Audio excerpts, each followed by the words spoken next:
Good morning, everyone. Welcome to the Workers' Mic right here on 720 WGN. My name is Ken Edwards from the Midwest Coalition of Labor. Sitting to my left today is Phil Davidson from the Mid-America Carpenters Regional Council, MAC-RC, as we like to say. Amen to that. Good morning. How's it going? Real well. Good to be back. Yeah, thanks for coming in and filling in for Ed. I think Ed is, I think he's in like Dolly Parton world. Yeah, he's a Dolly guy. Yeah. Not Salvador Dali, Dolly Parton. Dolly Parton, yes. Yeah. You know what? People can make fun of her all she wants, and I'm not a big country fan or whatever kind of music she sings, but she gives a ton of money back to the community. Like, she's very, very altruistic. She's a legend. She's one of the very few people that seems as universally adored, no matter what your background is, what your political persuasion is. Everyone loves Dolly. Yeah, especially Ed. Especially us. So have fun. His annual patronage to Dollywood. Yeah. So we have an enormous show for you today. Obviously, big news is the Screen Actors Guild, AFTRA, is now officially on strike. So we're going to talk about that, but we're going to talk about it towards the end of the show so we can devote some time to it. And then we have a great guest, a business representative from the International Association of Machinists, Lodge 126, which is Ryan Kelly right here in Chicago. Super interesting dude. So we'll have him on in a second. But I wanted to touch on a couple of just like quick items that I think are that kind of piqued my interest, Phil. You know the Museum of Science and Industry? I'm familiar, yep. Yeah. So lately, and we've talked about it a few times, a bunch of the museums in Chicagoland have been organizing. Organizing, right. Right? And you would think, museums, it just never seemed to be a place that would be ripe for organizing. But I think what we've seen recently is that a lot of industries that you didn't think would be ripe for organizing right. are people are organizing. They're also right? probably one of the few downtown Chicago institutions that aren't unionized, right? When you think about all the stadiums, when you think about the hotels, most of those workers are union. Yeah, so it's a good point. Yeah, it's about time. It is about time. Yeah. And by the way, we were talking earlier, it's not cheap going to the Museum of Science and Industry. No. Right? It seems to be getting more expensive, and you got to pay extra, and kind of nickel and dime a little bit, I think. And so it appears like the workers weren't keeping up. And they voted overwhelmingly to join, so that just happened. I think there are 140 people in the bargaining unit there. But what do you think the Museum of Science and Industry did in reaction to this organizing drive? Did they not embrace them with open arms? They did not. Oh no! It's a It's a museum, for Christ's sakes. And of science and industry, like industry. Industry, right? Which the labor movement built. Yeah, you would think. Right. And so, I just got a kick out of it. I read about it this morning, and the Museum of Science and Industry, right here in Chicago, tried to sway their employees to vote no, and they put out a website called informedchoice.msichicago.org. So, isn't org like a not-for-profit? So yes. This is not-for-profit union busting. Not-for-profit union busting. All right. Yeah. So if any of our listeners want to see, and one day we're going to devote a couple of shows to union busting and what it is and why it's the worst thing in the world. But you want to see an actual, real life example of it, go to that website, Informed Choice, and you can see the Museum of Science and Industry literally union busting, and you could see all the rhetoric that they posted, all their rhetoric, and it was just I don't know. If you're going to union bust, you should pay taxes. No nonprofit status. I think that's exactly right. Yeah. Right? If you're going to spend money on donations, right? They're not for profit, so they make their money from donations and grants, I'm sure, and things like that. But yet they're going to spend money on union busting. Yeah. That's just once again, our laws are just ridiculously antiquated. Also, informed choice. I don't know. Seems like it's delving into reproductive a little bit. I don't know. I would stay away from that. Yeah. That's a good point. Right? Seems poorly worded. Seems a little much for your worded. campaign. Yeah. Yeah. So anyway, so there's that. I thought that was interesting. And then, Illinois passed, what did they do? Is it Rebuild Illinois program? Rebuild Illinois. And how much was it? $40 billion over 6 years in infrastructure. That is Cha-ching. Yeah. Are you listening, building trades? Yeah. $40 billion in infrastructure. And that's roads, bridges, waterways, rail. I mean, you name it. I think even pedestrian, it's going to cover. Bike lanes. all 102 counties of Illinois, put a hell of a lot of people to work. Yeah, it's amazing. Yeah. I mean, and kudos to them for doing it. Yep. And look, if you're driving around Illinois, you know that the roads and bridges need fixing. I mean, it is what it is. Oh my God, they're terrible. Yeah. Right.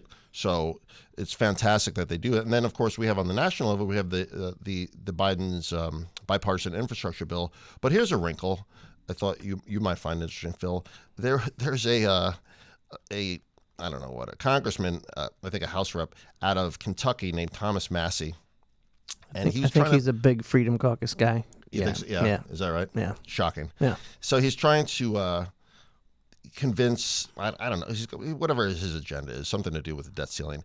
But he puts this poison pill into some law that says if they don't pass the debt ceiling, or pass an appropriations bill, that they're going to peel back pieces of the bipartisan infrastructure bill. And I just thought, like, what is the matter with you? Like, it's bipartisan. It's extremely popular. It's going to put, hundreds of thousands of people to work and hundreds and tens of millions of a bazillion dollars into the economy. And replace bridges, some of which are 90 years old. Yeah, falling down, right? Right. And so this guy from Kentucky wants to, peel back a bunch of that and take that money back. And I don't know, where's it going to go? Back into the coffers? I don't know. But he's from Kentucky. And I just found that interesting because what's Kentucky? Oh, I don't know, the sixth poorest country in the state? Yeah. Or in the United States? They're certainly not a donor state when it comes to taxes. And they could certainly use the money and the jobs. So I just thought it was pretty short-sighted. So shame on you. Did he say what his reasoning was? Oh, he wants a debt ceiling package the debt ceiling, blah, of blah. course, yes. So, of course, they want to hold that hostage. The precious debt ceiling. Yeah. But hold it hostage was been something broken 100 times in the last bazillion years. And so, but he's going to hold something hostage that is just such a positive for America. Like, figure something else out to hold hostage. Yeah. You know what I mean? Right. It's just really short-sighted and, shame on you. So, and I don't think it's going to happen. So good luck with that. So listen, like I said, we're going to come back and we're going to have Ryan Kelly from the Machinists. Can't wait. Yeah, super good guy. We'll be right back with the Workers' Mic right here on 720 WGN.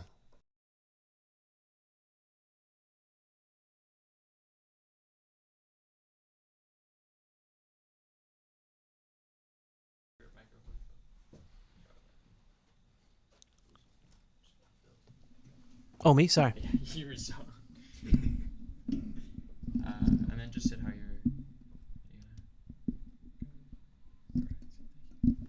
Okay. You guys ready? Yeah, right, you're good whenever.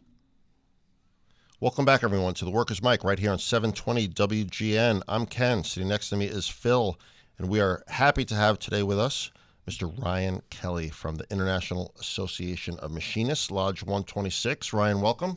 Hey, guys, welcome. Great to be on. Yeah, thanks for coming down. We morning. appreciate it.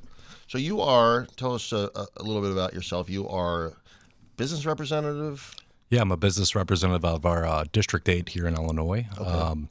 I handle business in a couple different IAM locals, mainly Local 126 here in Chicagoland. We represent a lot of public sector workers. I also do private sector workers as well. So explain, like in broad brush, what is a machinist? What is a machinist?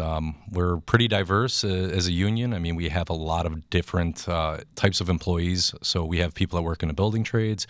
We have people that work on vehicles. We have people that work in manufacturing.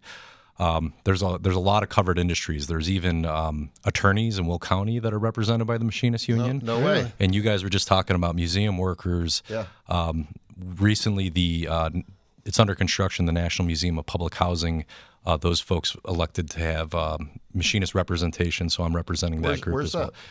It's right over in West Loop, so it's in. Did they put on an anti-union campaign? Well, they haven't got there yet, so we're gonna see. Find out. So far, it's been civil, and we're just getting to that first contract, those first discussions coming up here in August, and great committee down there, and I give them a shout out because they got their things together and they decided. How many people? Right now, it's just 3 because the place it's actually under construction. It's not even open to the public yet. So that's a new upcoming museum to come see in Chicago here, folks. So how much are they going to charge? We don't know yet. Hopefully, we get the wage discussion out of the way first before $1 the prices are Field set. Museum. There we go. Yep. So, and the machinists also are known for the airline industry. Right? Absolutely. Yeah, you Absolutely. guys have what, 700,000 nationwide members? 600,000. 600,000? And we have, I don't know the exact percentage that's in airlines, but we are one of the largest, if not the largest airline unions that's out there. And what do they do? What do the machinists do for the airlines? Oh, wow, lots of different stuff. I mean, we represent airline mechanics, flight attendants in depending on which employer it is. It could be the flight attendants. It could be, if you fly Southwest, the customer service agent at the desk, that's a machinist union member. People that build and also support. So there's folks that build aerospace systems. They build the Boeing airplanes. They build the parts to build those airplanes. Yeah. The whole industry is pretty much integrated in one way or another with our union. So you hear the word machinist, and it has different connotations, I think, for different people, but it is a extremely skilled trade, correct? Very precise. Yeah, I mean, super precise. Like, you have to know exactly what you're doing. Like Ryan was telling me earlier, Phil, that his guys fix or take care of and fix the mechanics under the bridges that go up and down here in the loop. Right? Yeah. So what do you call it? Yeah, right out this window. The fine, awesome guys down at CDOT, Chicago Department of Transportation, they work on the bascule bridges that are right out the window here, and the gear sets that make those go up and down, alongside with other great crafts here in the city, including the millwrights, including the millwrights from the carpenters. There you go. Yeah. Yep. Precision work. I mean, but yeah, you really have to know what you're doing, right? Absolutely. I assume there's a ton of safety training that goes into that as well. Absolutely. Yeah. And so, how long have you been with the machinists? I became a member in 2013. Okay. And I've been a business representative since May Day of Nice. 2017. Yep. So you are, if you don't mind me asking, how old are you? 39. 39. So you're one of the younger labor leaders in Chicago. That's what I'm told. No, that is true. And so, And here at the opposite end. yeah, thanks. Trust me, I'm not a labor leader, but I'm old. Yeah. But what do you think, Ryan? I mean, do you think that you think you bring a different perspective to labor? What do you feel about it? I know you negotiate closely with other building trades, especially for the city contracts and things like that. I mean, what's your perspective on that? Well, if you're asking like the landscape, yeah, just like what do you think? Like you are literally you're still in your 30s actually, and a lot of these a lot of the labor leaders here in Chicagoland are older, right? It just is what it is. Well, I think it's like an interesting question. I mean, it's like I think for all of us, there's always like a time and a place where we're gonna make an impact and make a difference and do all that stuff. And there's such a great pass down of knowledge here in Chicago and like mentorship. I mean, I didn't come in with all sorts of great ideas. I had a lot of great like leaders around me in different coalitions that were able to pass down knowledge from every union in the city. I mean, like folks are just really accommodating, and you're starting to see like what kind of workers that are coming up and are unionizing and things like that. I mean, I'm an elder millennial. I've been through like recessions. An elder millennial. Yeah, I like that. September 11th happened when I was a senior in high school, and then it's just like a few years later you got the Great Recession, and then you got all this different stuff. So, what workers are looking for in a union is evolving, but I think especially here in Chicagoland, it's evolving with it, and the movement's with it. So it's a good point. I think you do need that balance of having a younger perspective, but at the same time, it just takes years and years and years of experience to become an effective union leader. It's like you don't come out of the box like that. No, you have to learn so much about the trade, about contract negotiations. You see why. Yeah, you can come out of the box as a management lawyer just by saying this word, no. Right? Pretty simple, right? You go into law school, I get paid $1 million a year, and I can go, no. Nope. Right? Yeah, no thank you, whatever. But yeah, you're right. There's an amazing amount of institutional knowledge here in Chicagoland, and quite frankly, in the labor movement in general. But I think I've always thought of you, Ryan, as like, oh, here's a guy guy. He's younger. He's progressive. He's aggressive. Everything that you and I have always talked about is like, let's push the envelope. Like, make us stop. And I think that's a really positive thing.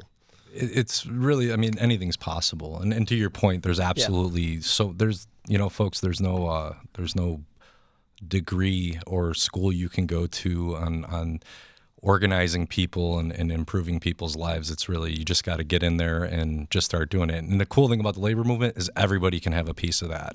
It's not one person making decisions and rationale. There's a lot of group discussion and a lot of collaboration and incredible amount of collaboration between organizations. And it's just, it's really something. So, and it's also, so let's stick on that point, because it actually ties back to something that this Museum of Science and Industry tried to scare their people with, that unions are not, the union boss is going to tell you what you get, and you can't have any say in it whatsoever, and you're going to get what the union tells you you're going to get, and that's it. Whereas I think the actual reality of the situation is unions are the most democratic institutions in the country. Absolutely. Right? I mean, your members vote on contracts? Yes. Of course, right? And do they tell you what they want to see in a contract? Always.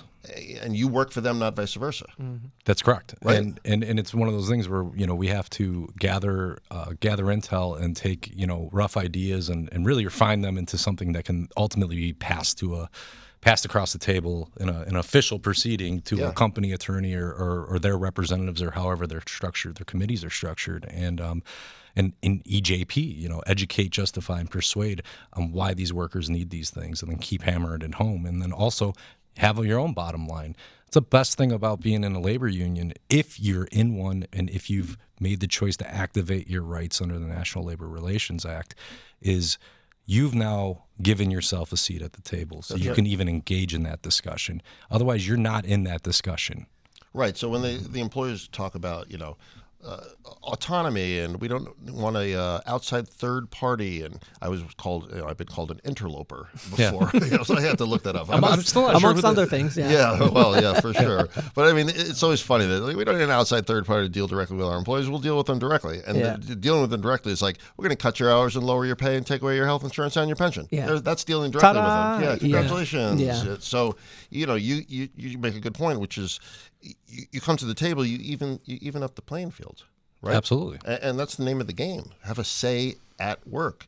And for for all the nonsense I hear about, the union boss is going to tell you what to do, and they're going to cut some sweetheart deal, in the hallway or behind your back. That's not accurate. No, not at all. Not even. It's. I mean, I find it humorous, because every so often there will be a movie that comes along that portrays like maybe the old things that have gone on in the 50s and the 60s and different things like that, and it's like, it's so drastically different. It's laughable in a lot of ways, because it's like that. Those aren't the things that are going on. What's going on is a massive amount of collaboration. There's a lot of organizations working together, and it's a handful of really great people that are on behalf of millions of workers actually around here, doing that work, and late night phone calls and time away from our families and everything else that's associated. Yeah. And God bless you. You're doing, like, literally, I always say, like, people that are doing this, and social workers and teachers and special ed. And we had teachers on a few months ago. Like, they're doing God's work. I mean, this is not an easy job, Ryan. I know that I've picked up the phone and called you at 10 o'clock at night, and you answer the phone.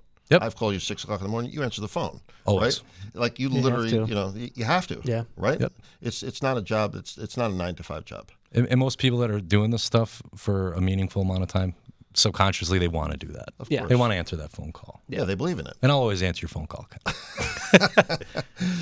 So, I'm curious, what did you do what was your trade when you became a member? What were you doing? I initiated into the city of Chicago, so I was a city of Chicago worker. Prior to that, I had about 14 years in the private sector, non-union. So just to kind of remove some stigma from that, folks, I've not always been a union member. I've worked in unorganized workplaces. I've experienced in management. I've seen a lot of different things. But I applied for a job at the city of Chicago in the public sector.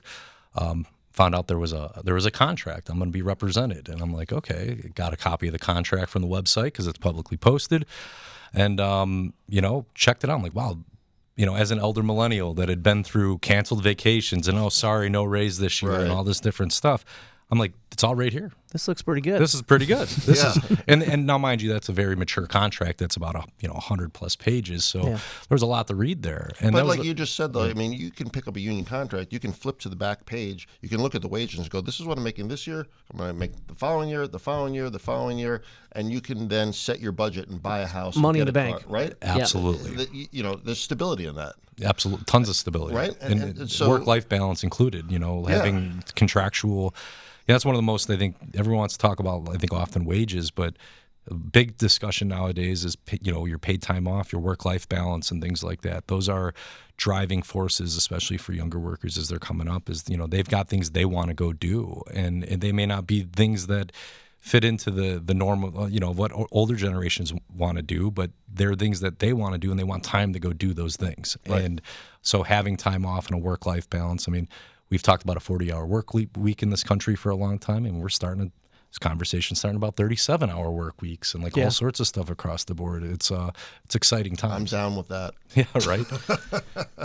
I don't think we'll all benefit from that, guys. But, I don't think we'll live to see the day, but I'm glad to try to get it for folks. That's for sure. Well, I'm minimum 60 hours a week, just on the record. Yeah. If your boss is listening, every and you're worth every bit of it. Exactly. Whatever you get paid. So listen, we're gonna take a quick break here. Ryan, will you stick around? Yeah, absolutely. We appreciate it. I want to talk to you about a strike that the machinists had recently. So we'll be right back on the Workers' Mic right here on 720 WGN.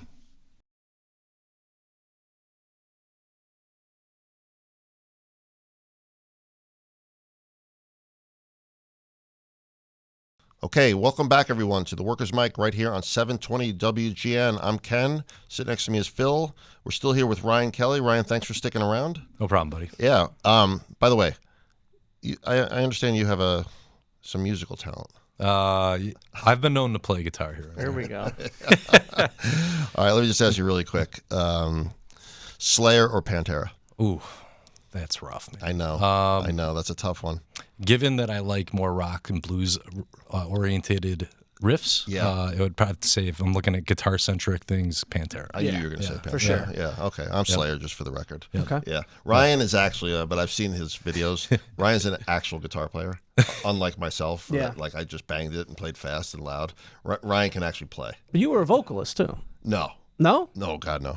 But he still ended up with a microphone in front of him. How about that, huh? I am a vocalist now. I thought you sang in your bands. No. Nah, I don't sing. No. I mean, I do run my mouth all the time. That's you would think I'd be the singer. You're very good at that. Yeah, thank you so much. Well, we should get a Workers' Mic guitar band going. Yeah, like a little power trio, right? Or like maybe have actually just a band. The problem is Ryan would make me look bad, and therefore we can't do that. I would just pull you up, man. That's it. I would just pull you up, and there'd be something musically you brought to the table. Thank you so much. You can play rhythm. He'll play lead. I actually own amplifiers, so I could bring my amplifiers. That's very good. I play a little too. You have cables too? I could be like Little Steven in the E Street Band now, where like there's 6 guitars on stage. It's like, what are you even bringing to the table anymore? But, is yours even on? Yeah, I'll run a do-rag. So that's pretty funny. So Ryan, in all seriousness, you just said something off the air that I think it was telling. We were talking about how you got the job in the city, right? Right. How'd you get the job? Because the city, by the way, city of Chicago jobs in our world are not easy to get. They're not, and there's they're coveted, right? They're coveted, and I don't know if a lot of people believe me when I tell this story, but I mean, legitimately, how I ended up working at the city of Chicago, which was a blessing, was a family friend. I would say a friend of mine who passed, his mother called me, and she always kind of looked out for me and things like that. And I just moved back from Boston, and she's like, hey, moron, you should go apply for this job. She works at the city, and she's like, but you're probably too dumb to get it anyways. But this would be great for your daughters and your family and this and that. So I applied, and I looked at it. It was like, wow, this is a really, really wonderful opportunity. And she's like, apply and forget about it. And I did. I applied, got the stuff in, and then it was like 4 or 5, 6 months later, I got a phone call and started working there. So I get there, and affiliate into my union and do all that stuff. And she calls me and she's like, well, now that you're here, make sure you go to your union meetings. That's, don't be that guy, show up and participate and, give back and do that stuff. So what started as I'm like, well, this was a substantial increase in my way of life. I'm like, I can give one night a month to this thing. To go to a union meeting. To go to a union meeting, yeah. Right. Yeah.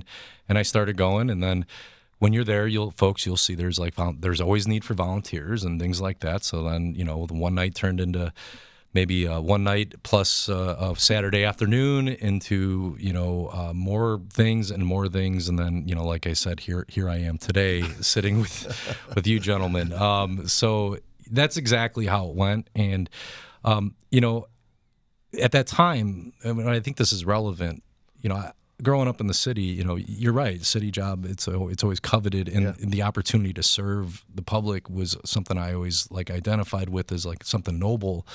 And at that time, our governor was Bruce Rauner. So as soon as I kind of got my legs under me, started figuring out how a union works and how our unions work, and there's this governor trying to break all that up, and I'm like, well, I've been waiting my whole life to get here, and whoever this guy is, that's not happening. So, but obviously, there was a massive effort behind that because he was very anti-union, very anti-worker, and very anti-public sector worker. He gave us a Janus case. He did. Right? Yes, he did. No question about it. But we beat the snot out of him, and everything he tried to do failed miserably. I remember going to meeting after meeting after meeting after meeting throughout the state when he's trying to pass his agenda and just packing these rooms. And, it just did not go well for Mr. Rauner because he underestimated the power of labor in Illinois. He packed it up. Yeah, boy, he packed it up and he left. Well, those crispy Carhartt coats and those motorcycle jacket. The motorcycle jacket with 10 million pins and the accent that would change when he dropped below I-80. That was the most disingenuous things I've ever seen. Was. So that's a great story. Because it explains that some people have that misconception of, you got to know somebody. No, you first to get a city job and to show that it's a merit-based system. You don't have to know someone to get that, and then to work your way through the system in the union and become a representative at your young age. Hey, opportunity's there, man. I think that's exactly right. And if you take the opportunity and you do exactly what what Ryan just described, is to give back and start and go to your union meetings and then volunteer and get involved. It is your working life. Mm-hmm. And then, who knows, if it's something that people are interested in, learn about your union, learn about the past. The machinists have always been, in my humble opinion, a militant union. They sued Mel Gibson once for a movie. He made an alleged defamatory statement in a movie. And, in movies, they'll usually make up a union, the Machine Workers United or whatever. But this time they actually said the machinists. Really? This is in the 90s. It was some movie about airlines. Yeah. And so the machinists sued, I think, Mel Gibson in the studio. I don't believe they won. Beginning of his downfall. Yeah, well, he's certainly that was the real still falling. Yeah, you can't fall fast enough, in my opinion. But it was just so funny. The machinists literally just we're going to sue the studio, and it was something crazy. So I appreciate that. I've always thought of the machinists as a militant union, and you guys are. You had a strike recently. I know it wasn't your local or your lodge, but there was a strike in Wichita, wasn't there? Yes. It was Spirit Aero Systems, and it was, I believe, local 839 out of District 70 in Wichita. Kansas. In Wichita, Kansas. Which, by the way, is not the hub of labor activity. Absolutely not. Yeah, I know. Right. And so, what happened? They make parts for planes, correct? Yeah. So Spirit Aero Systems. I'm again not involved with that neck of the woods, but it was exciting to read about the work that was done there because Spirit Aero Systems turns out is responsible for, I think, making 70% of Boeing airline parts and or airframes, things like that for the 787s and different planes that they manufacture. And time came up in this very explosive job market to negotiate a labor contract. Yep. And those workers there voted the tentative agreement down that was presented to them, and they went on strike. And then what? How long did the strike last? It was a shorter strike. I believe they went on strike June 24th, and I think they got out on they returned to work on July 5th. Okay. I mean, you're still missing a couple of weeks of pay. Sure. Which takes a while to make back up. Right. But my understanding is they walked away with like a 23% pay increase and cost of living bonuses per year and a $3,000 signing bonus and protected everything they wanted. And by the way, where were the line of people waiting to take your job?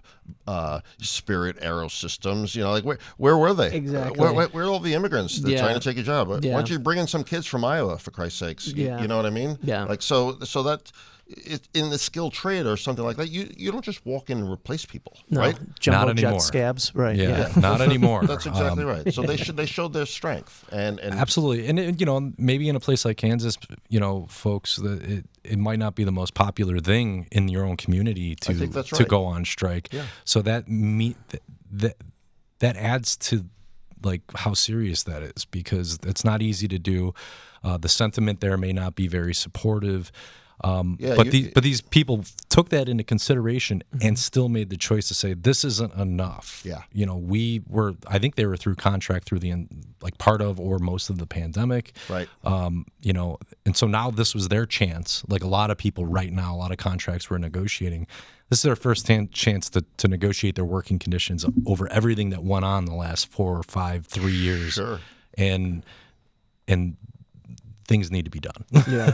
Yeah. Listen, I think you make a good point. It's easy for us to sit here in Chicago and say, hey, there's going to be a strike, and then we'll have 1,000 people out on a picket or a rally, and I know we'll be supporting the Screen Actors and AFTRA as well. But in the middle of Wichita, Kansas, for those guys to walk out, the epitome of right to work. Oh my gosh! And I've been out there. It's it's nice, but it's a big city. Yeah, but there's no union Oh, activity. gosh, Zero. no. Yeah. So that must have been tough for them. And, and kudos to them for doing that.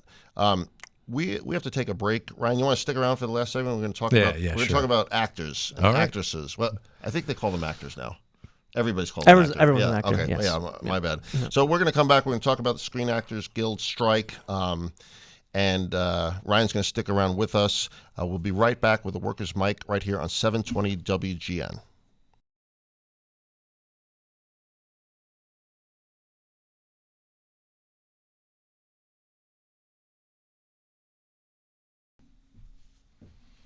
Welcome back, everyone, to the Workers' Mic right here on 720 WGN. Ken Edwards from the Midwest Coalition of Labor, Phil Davidson from the Mid-America Carpenters Regional Council. It's tough to get that one. And Ryan Kelly from the Machinists Lodge 126 is still with us. Thanks for sticking around, Ryan. No problem, buddy. Yeah. And so we wanted to leave with a discussion about the Screen Actors Guild and AFTRA. And their strike, and the fact that for the first time since 1960, I believe the screen actors, the actors and the writers are on strike at the same time. Yeah, because I think I read first time in 60 years. Yeah, so that'd be about right. Imagine that. Yeah. And I mean, I think this is going to be a slugfest. What do you guys think?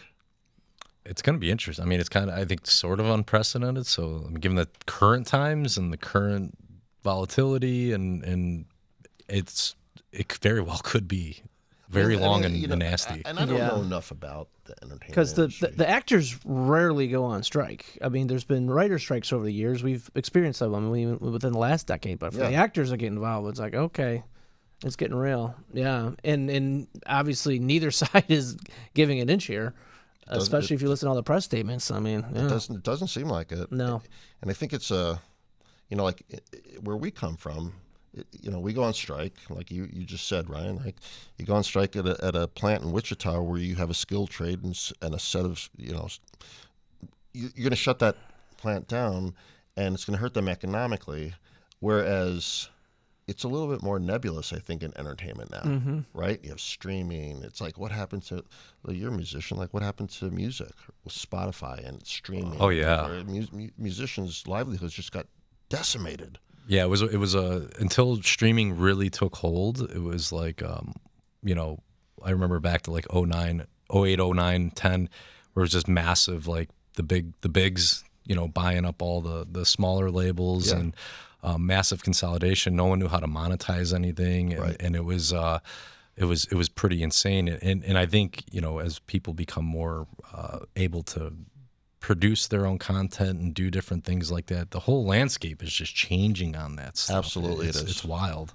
But these actors and the writers, it brings so much to the table that they should get what they deserve, and they should get what they demand. And obviously, people are like, oh my God, those poor millionaire actors. But that's one in 1,000 or one in 10,000. The top 0.5%. Yeah, Not everybody. People, not everybody's Tom Cruise, and no, and that's what they're fighting for, because I think, is there like 160,000 Yeah. members? So you got to think maybe 0.5% of them are like the millionaire celebrities that you see in movies, but there's a lot of people who are just working actors doing commercials here and there, doing bit parts. That's right. And do they deserve to, make a wage that can provide for their family? Yeah, or else there's just gonna be no acting profession anymore, because you can't do that as hey, this is gonna be a hobby, And I think that's what they're fighting for. Of like, look, this is for the 99% of us who aren't millionaires, Right. who are trying to eke out a living doing this as a profession. And It's funny you should say hobby, because same thing with like musicians, right? Like, I was like, oh, it's a hobby. If I make it, that's, icing on the cake. But, why can't these jobs be a good, solid way to earn even a middle-class living, right? Yep. Like you said, Phil, They like, were. people, do commercials, or they'll do soap operas, or, a movie here or there, and, enough to make a living from doing it. And they deserve it. And I think that the studios want them to be a hobby. Oh yeah, Yeah, absolutely. Oh yeah, Yeah. they're gonna Like, they're gonna push them down with individualism, and like, you could be the next star, and like all this different stuff, and which is all, some regards okay, fine, but it reminds me, this whole thing. It's like, I had a back before my union days. It was like, I had a customer that was a jingle writer. And we got to talking about music one day, and he was a jingle writer, and he drove a very middle class car, and he lived in a very middle class home, and he'd drop his car off for service or something like that, and then I would go bring him over to his place so he can continue working from home, and he wrote things that we've heard in commercials and stuff like that, and it kind of blew my mind at that moment in my life, because I was like, oh wow. Firstly, I was like, well, you don't have to be the rock star. I mean, you can just be a middle class person working in this industry, and that's what I don't think people understand. And I hope people are conscientious of when they look at what goes on with this strike. Is that not everybody is the movie star. There's a lot of people underneath that are just the waiter in the scene. That's right. And and those people are needed to make the production for the entertainment that we consume. Well, so it's funny you should say that. So this is a perfect segue, because I asked this question to the head of the SAG-AFTRA here in Chicago, because one thing I saw on Threads, not Twitter. You're a Threads man. Yeah, I'm now a Threads person. The resistance. Yeah, that's exactly right. Yeah, brought to you by Facebook, by Mark Zuckerberg. So it was one of the guys from SAG, and he was talking about one of the proposals from the studios. And one of the proposals from the studios was background actors should show up to work one day, get paid for one day, but the studio can scan their image and use it forever. Oh no! Imagine that. That needs to be negotiated, or should be. But that was the studio's proposal. Right. That's their AI breakthrough proposal. And this guy's like, you think that's a joke? It's not a joke. You imagine you're that guy who plays the waiter, or somebody's, whatever, or an extra, whatever it is that you do, right? Enough to eke out a living. It's basically a hologram at that point. Yeah. Absolutely. What about? That's insane. You saw the thing about Sarah Silverman and some other people suing. Well, that's for ChatGPT, I believe. Yes. For stealing copyright material. Like, and I think it's appealing to your legal knowledge. Is that something that could eventually take root? It has to. And I'm sure Sarah Silverman is not doing this in a vacuum. Right. Right. She's got agents. She's got lawyers. But we talked about this in the past on this show. if you take somebody's likeness and their voice and then you manipulate it and, you start to mess around with it, when does it become an invasion of privacy? When does it become a copyright, violation or trademark violation? And monetizing off their image and Of likeness, course. they should get paid, right? Yeah. I mean, look what they're doing. Like, when they have like Tupac show up, like, from the Right. grave. Is his family getting paid? I don't know. I don't know. I actually think in those Good situations question. they are. I think they are Yeah. as well. But- They should. The estate. But there's also like deep fake. Yeah. And, Yeah. like all Oh, that, my which gosh. I mean, scary technology. They're trying to legislate right now to make sure that doesn't affect next election.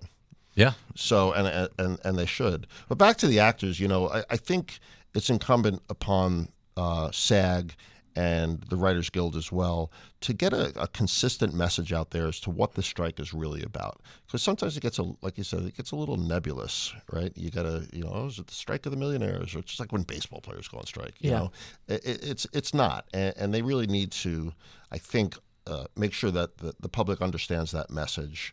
And as an interesting aside, Fran Drescher, the head of Screen Actors Guild, went to my high school. That's awesome. Yeah, and You don't say. Not at the same time. No. Yeah, she was a little bit ahead of me, Okay. but yeah, that's my claim to fame.